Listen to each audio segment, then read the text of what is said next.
Tapi kalau manusia, tak semua manusia yang ada sifat pengampun. Jadi sebab tu Quran sebut wa'tasimu bihablillahi jami'a.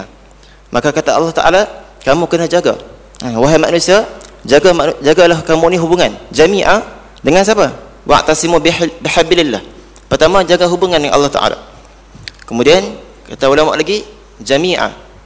Yang kedua ialah dengan makhluk juga, dengan manusia juga. Baik. Yang kedua kata guru saya, bagaimana Allah Taala nak mengingatkan hamba-Nya. Yang kedua ialah kata ulama, uzkurni bisyukri anda ta'atika. Bila mana kamu buat taat, bila mana kamu buat amal ibadat, maka ingatkan aku dengan kamu bersyukur pada aku, kata Allah Taala. Kita buat sembahyang, kita taat, buat amal ibadat, puasa, sembahyang dan sebagainya. Dan cara kita nak ingat Allah Taala ialah dengan cara kita bersyukur dengan Allah Subhanahu Wa Taala. Bagaimana pula Allah nak ingat pada kita? Kata ulama, ya'tuka bil fadli. Maka Allah akan bagikan kurniaan kepada kamu. Quran sebut dalam surah Ibrahim, la in syakartum la azidannakum wa la in kafartum inna azabi lasyadid. Kata Allah Taala, jika kamu bersyukur maka aku akan tambahkan nikmat kepada kamu.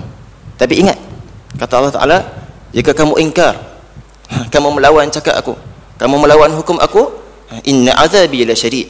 Sesungguhnya Quran sebut inna azab, satu inna, azabi lasyadid, ada lam pula dua kali. Kata Allah Taala, kamu kena ingat sungguh-sungguh, ni azab aku ni akan amat pedih. Kamu nak buat sempoi ke, nak buat kuat ke, tak boleh nak tahan. Ni benda bukan nak watan sikit-sikit. Ni benda azab Allah Taala. Baik. Yang kedua kata ulama, bila mana kita bersyukur, ketika mana kita buat taat, maka Allah Subhanahu Wa Taala akan ingatkan kita dengan Allah Taala akan bagikan kurniaan kepada kita, bagikan kelebihan kepada kita. Baik. Yang ketiga kata guru saya, cara kita nak ingat Allah Subhanahu Wa Taala juga bila mana kita kerja.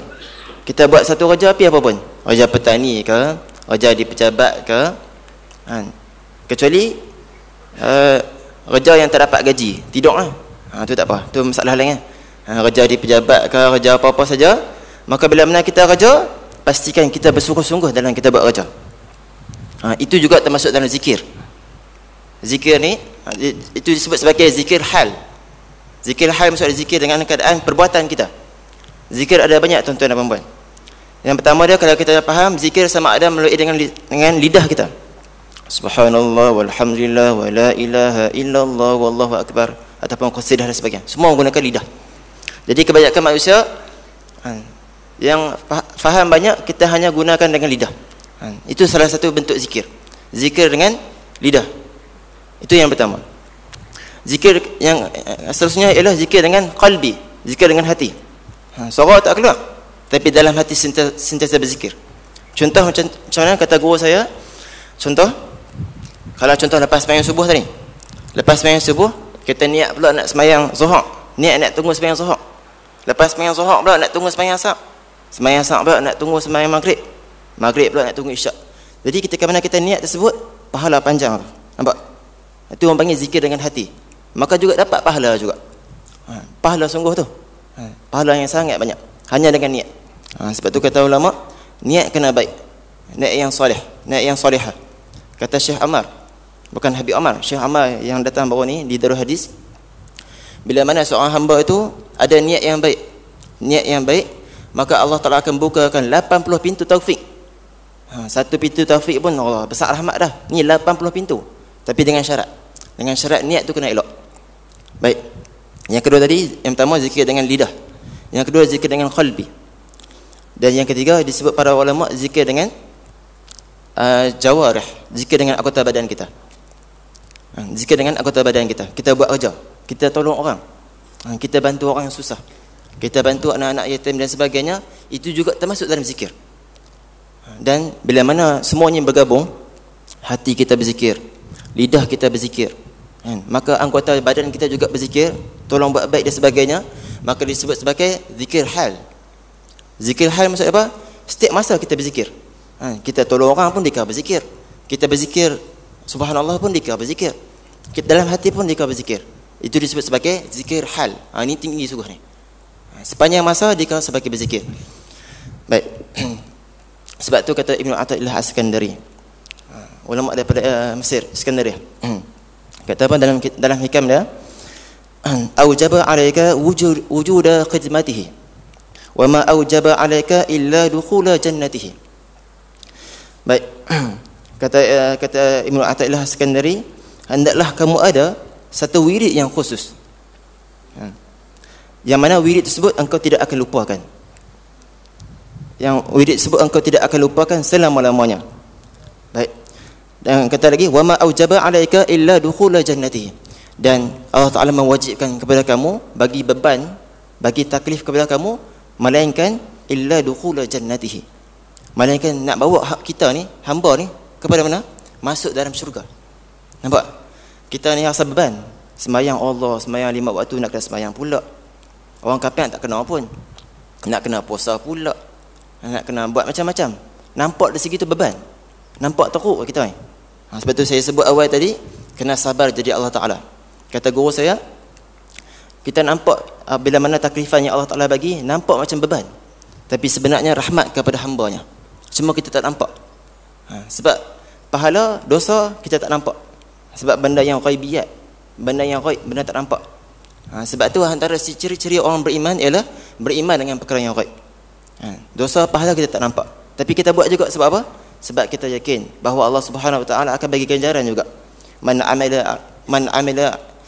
amila salihan fa nafsih. Kata Allah Taala, barang siapa yang beramalan kebaikan ni, maka untuk diri dia.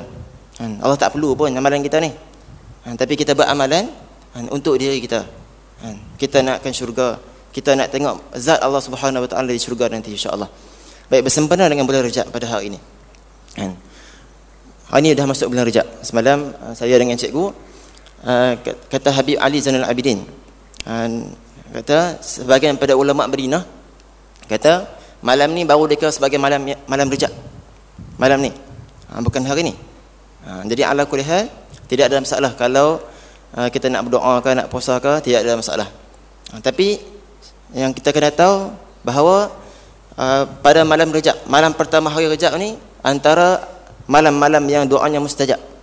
Malam-malam ni ada 5 doa mustajab. Pertama, ni saya nak cerita sikit berkenaan dengan Rejab lah, dah masuk bulan Rejab kan. Yang pertama dia bila mana malam yang mustajab. Kata ulama, malam pertama bulan Rejab. Ni sama ada malam ni, malam semalam, ataupun malam esok ni. Ni maghrib sekejap ni, malam yang pertama. Ni doa yang mustajab. Siapa nak minta jadi kaya ke, nak minta jadi apa menteri ke, kan tak nanti kan. Boleh sembahyang hajat, minta doa banyak-banyak, atau minta nak tambah rezeki ke sebagainya.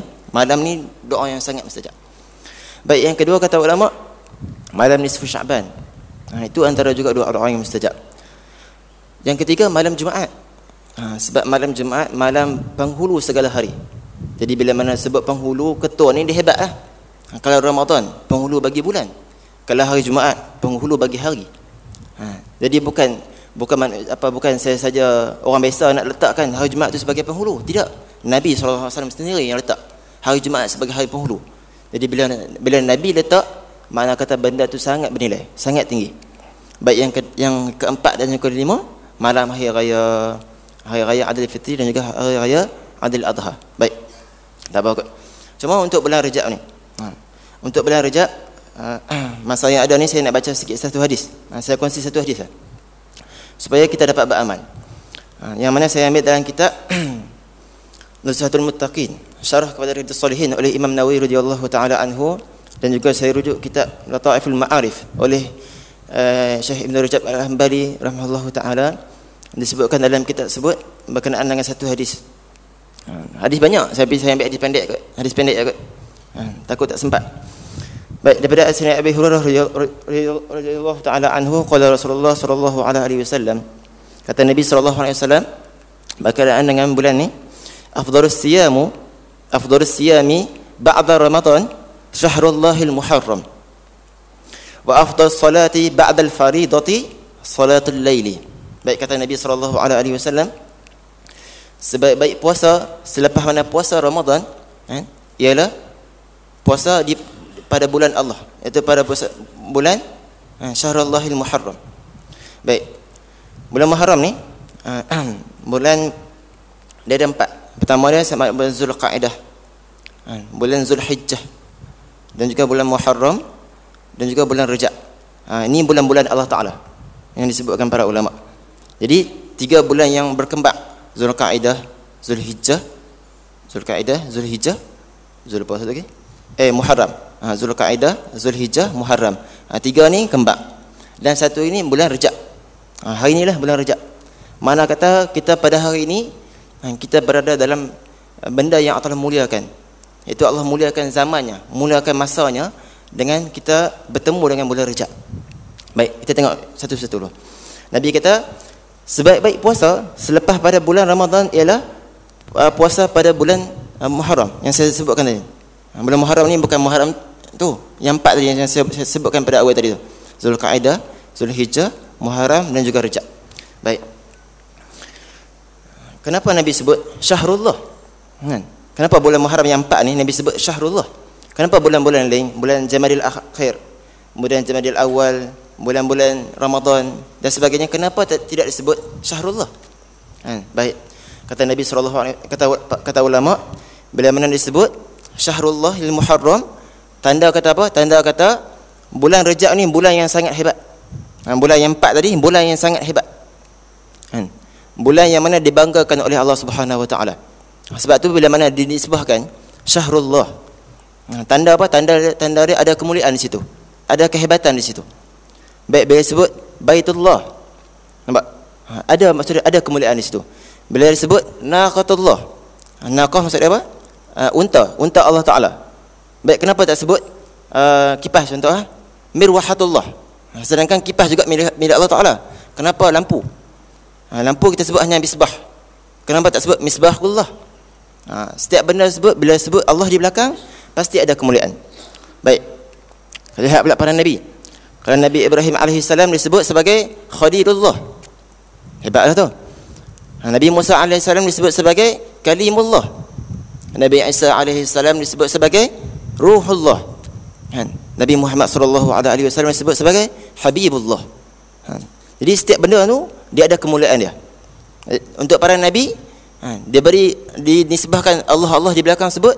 Sebab apa? Sebab banyak para nabi ni banyak ubudiyah, banyak dekat dengan Allah Subhanahu Wa Taala. Baik, dalam bulan Rajab ni pula disebut Syahrullah. Tanda kata bulan ni hebat sungguh. Baik, itu yang pertama. Baik. Kalau kita lihat, saya sebutkan tadi Syahrullah, diidafatkan, disebut Allah di belakang. Kalau kita buka kitab hadis dan sebagainya, benda hadis yang pertama disebut ialah berkenaan dengan hadis niat.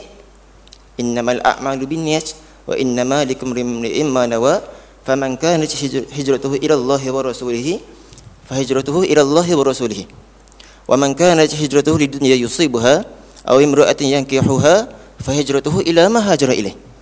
Baik, kata Nabi SAW, setiap amalan bermula dengan niat. Dan barang siapa yang berniat kerana Allah Ta'ala dan juga Rasul, maka hijrahnya kerana Allah dan juga Rasul. Cuma saya nak tanya soalan. Soalan pula. Kenapa dalam hadis ni, bila mana Nabi sebut barang siapa yang hijrahnya kerana Allah dan Rasul, dia ulangkan sekali lagi, fa hijratuhu ila Allah wa rasulih. Nampak? Itu satu. Kenapa pula Nabi sebut wa man kanat hijratuhu lidunya yusibuha aw imra'atin yankihuha fa hijratuhu ila ma hajara ilaih? Kenapa Nabi tak ulang 2 kali? Kenapa Nabi tak sebut fa hijratuhu ila dunya yusibuha aw imra'atin yankihuha? Kenapa Nabi ulang? Untuk Allah diulang 2 kali. Kenapa untuk dunia dan perempuan hanya diulang sekali ya? Baik. Inilah para ulama sebut, bila mana satu amalan tersebut kerana Allah Subhanahu Wa Taala, satu amalan tersebut kerana Nabi SAW, maka amalan tersebut akan jadi mulia. Nampak? Di sini jadi apa? Syahrullah. Nabi sendiri yang letak. Maka nak bagi tahu kata hebat sungguh. Dari segi lafaz. Dari segi lafaz saja hebat sungguh. Kita tak bincang daripada sudut peristiwa dalam bulan Rajab yang ada Isra' dan juga Mi'raj. Tak bincang apa-apa amalan dan sebagainya. Baru bincang daripada sudut lafaz. Lafaz juga menunjukkan kata hebatnya sungguh bulan 4 bulan yang saya sebutkan tadi. Sebab tu saya buka kitab Lataiful Ma'arif yang tadi oleh Ibn Rajab Al-Hambali. Kata apa? Ada seorang ulama sebut, beliau dapati ketika mana bulan Rajab. Bulan Rajab ada satu kaum di kaum Ad. di kampung Ad tersebut, kampung Ad, dalam kampung tersebut terdapat satu tiang.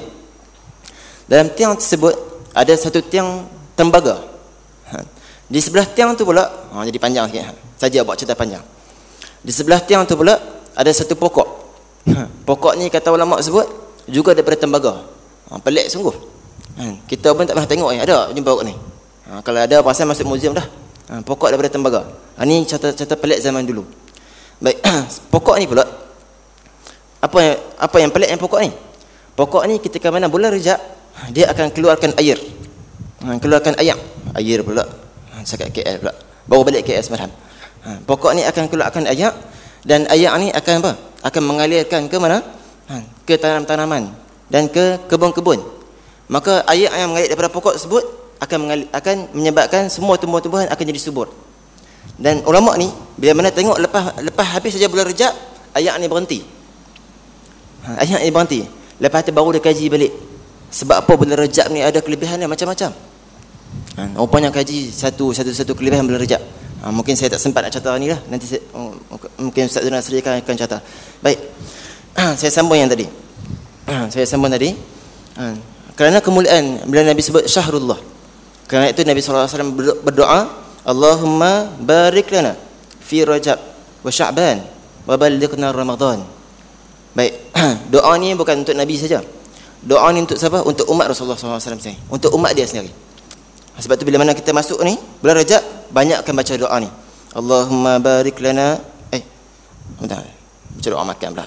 Allahumma barik lana fi Rajab wa Sya'ban. Ya Allah, berkatikan kami bulan Rajab ni dan bulan Sya'ban, dan sampaikan kami pada bulan apa? Pada bulan Ramadan yang akan datang. Baik, sebelum ni kita pernah minta tak? Masa bulan Jamadil Akhir, Jamadil Awal, pernah minta tak?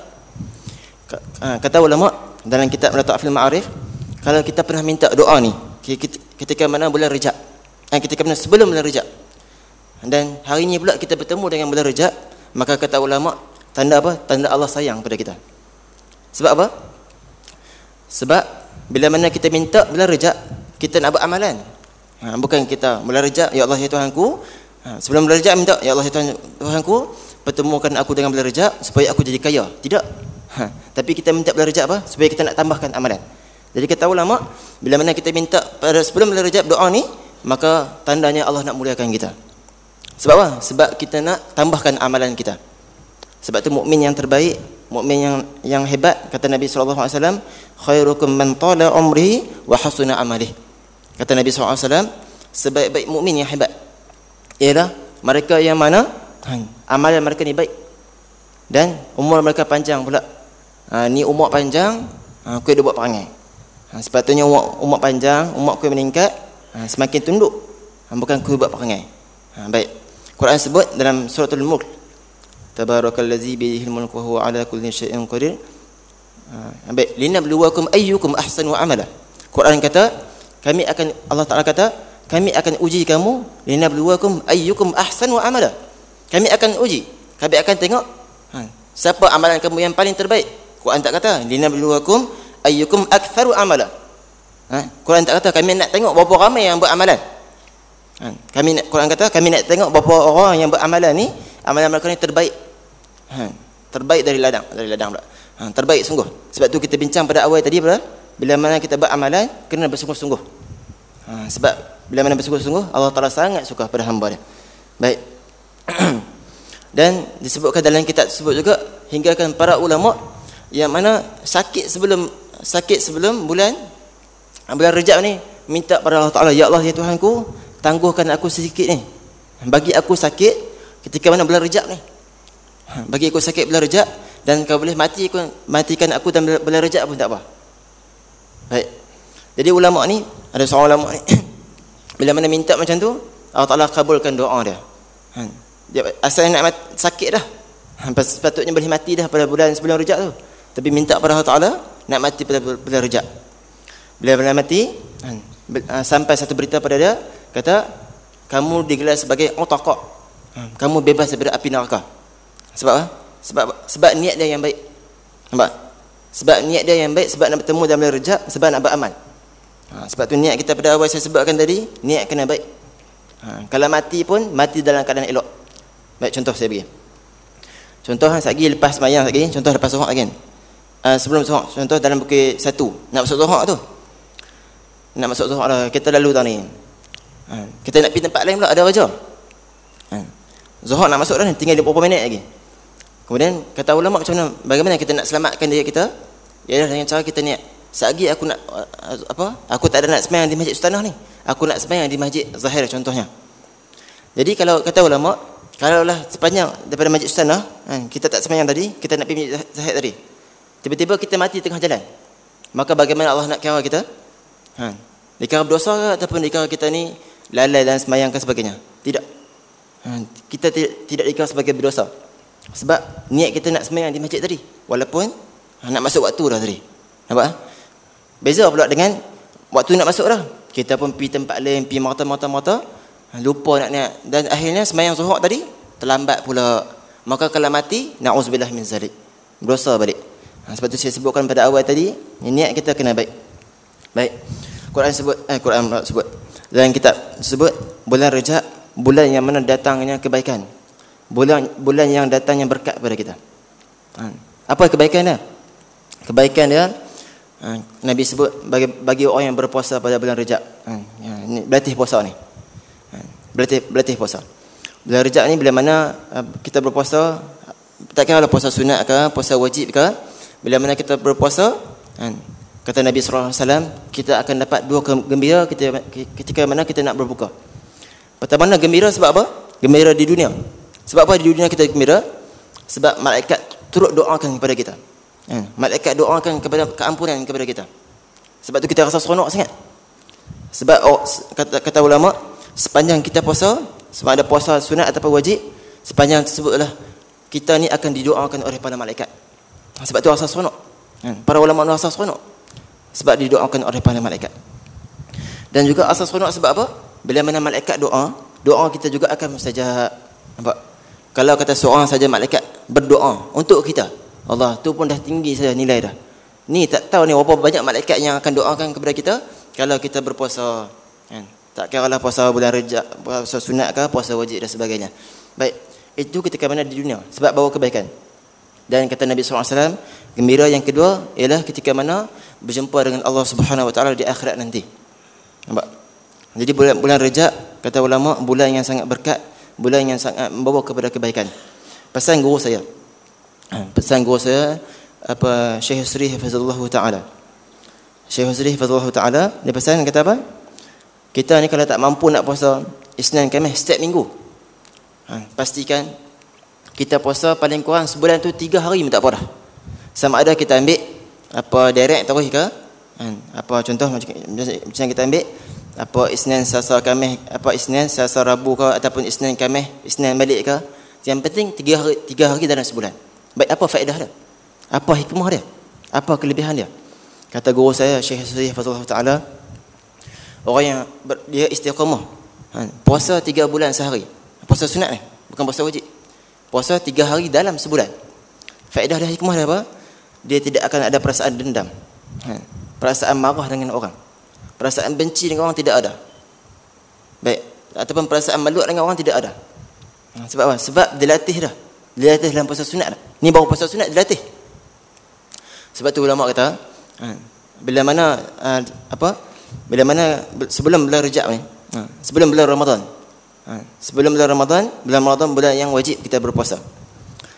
Sebelum bulan Ramadan, maka bulan Rajab, bulan Syaban, benda-benda yang sunat, maka kita kena puluhan awal. Puluhan awal supaya apa? Supaya benda yang wajib tadi kita dapat persembahkan yang terbaik kepada Allah Subhanahu Wa Taala. Macam itu juga dalam sembahyang. Dalam sembahyang, kita ada sembahyang zuhur, sembahyang fardu, sembahyang wajib. Maka sebelum sembahyang wajib, kita kena sembahyang sunat dulu. Kita digalakkan sembahyang sunat, bukan kena, dituntut untuk sembahyang sunat. Supaya apa?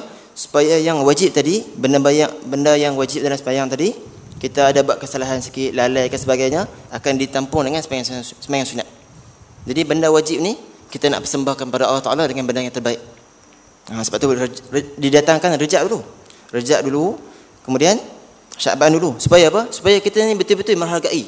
Bagaimana para ulama dulu menghargai bulan Ramadan sampai teriak. 6 bulan yang pertama minta teriak. minta nak bertemu dengan bulan Ramadan. Cuba berlatih hari ni. Cuba saya sendiri dan semua tuan-tuan dan puan-puan, kita berlatih pada hari ini bulan Rejab, Syaban, kita berlatih sungguh-sungguh. Supaya bulan Ramadan tadi kita tak rasa berat. Kita tak rasa seronok sangat. Kalau kami di Mesir, saya di Mesir, bulan Ramadan seronok. Kalau saya dengan guru saya ni, sehari akan baca dalam sembahyang, sehari dalam 4 juzuk. Contoh 4 juzuk baca sembahyang tarawih tu, 4 juzuk. Lengoh mampu. Saya tak pensan. Tu biasa kalau hari pertama tu, contoh sembahyang pukul 9. Sembahyang tarawih habis ke 11. Betul dia kena sampai ke 2 pula. Last kali dekat 10 malam terakhir tak tidur dah. Saya kat pensan, kami lepas subuh mengaji pula lepas subuh. Lepas subuh tidur gila-gila punya. Syekh pula pergi kerja. Nampak? Sebab tu bila mana kita berkawan, kita baca tentang para ulama dulu, bagaimana mereka cintakan Ramadan. Bagaimana mereka ni hidupkan bulan Ramadan, hidupkan bulan Rejab, hidupkan bulan Syaban, maka kita juga akan dapat semangat daripada mereka. Baik kata ulama, man jalasa sa'idun yas'ad. Man jalasa sa'idun yas'ad. Siapa yang duduk dengan orang yang bahagia, maka dia juga akan bahagia. Kita ni, kata ulama lagi, man tashabbaha bil kiram fahuwal kiram. Siapa yang nak tiru orang yang mulia, maka dia juga akan dapat mulia. Walaupun dia tu tak mulia tak mana, tak soleh tak mana, tapi bila mana tiru, dia juga akan dapat soleh tersebut. Nampak? Mulai pada hari ini, cari kisah-kisah para sahabat, kisah-kisah para sahabat soleh, bagaimana mereka ni menghidupkan bulan Rejab, bagaimana mereka ni menghidupkan bulan Syaban sebelum sampai bulan Ramadan. Supaya kita betul-betul ibadat yang kita nak persembahkan pada Allah Subhanahu Wa Taala betul-betul dapat kualiti.